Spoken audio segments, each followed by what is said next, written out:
Mm.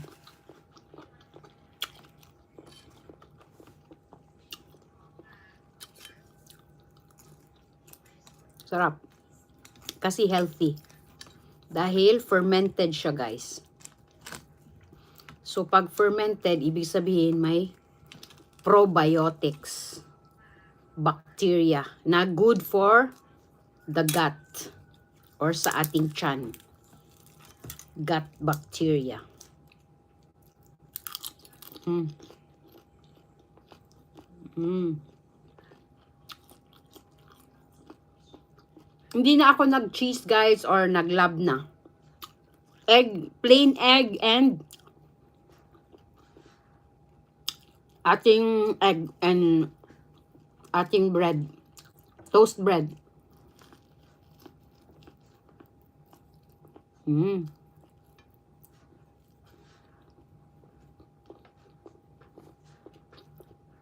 Sarap.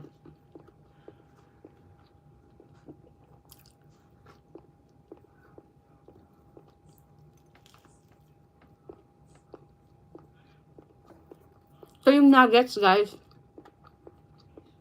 In-fry ko din. Pero frozen siya, frozen. Nabili lang siya sa supermarket. Frozen nuggets. Hindi homemade.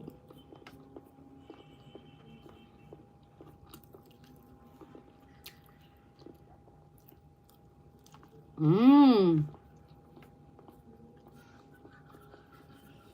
Sarap.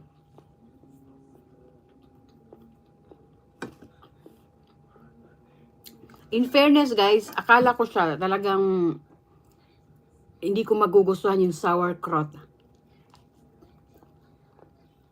In fairness, masarap siya. Hindi siya as in sobrang pangit ng taste.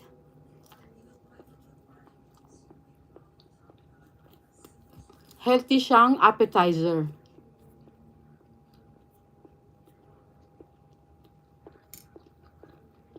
Kaso, hindi ang alam kung paano gagawin to. Kasi kailangan siya ibabad ng lactic acid.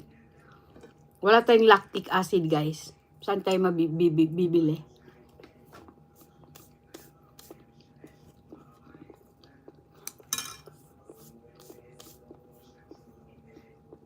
Kaya yun, wala masyadong gumagawa siguro. Dahil yung fermentation niya, mahirap yung process. Diba? Mm.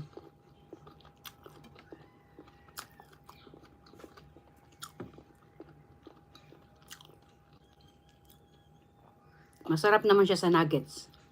Or kahit ano, pwede naman siyang masarap. Kasi ano lang naman siya.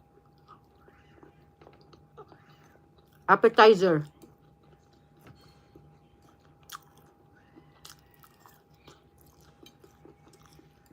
Para din siyang coleslaw, guys.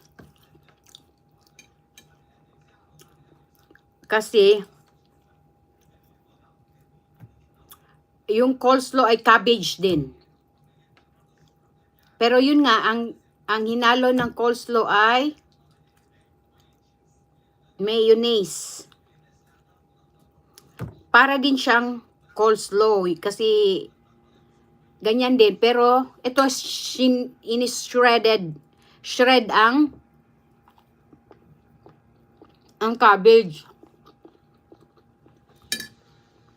Ang coleslaw naman ay naka-pino. Finely chopped. Maasim.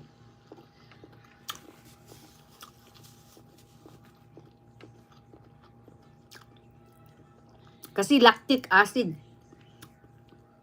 Maasim siya, guys. Parang daming vinegar. Ganyan siya, guys.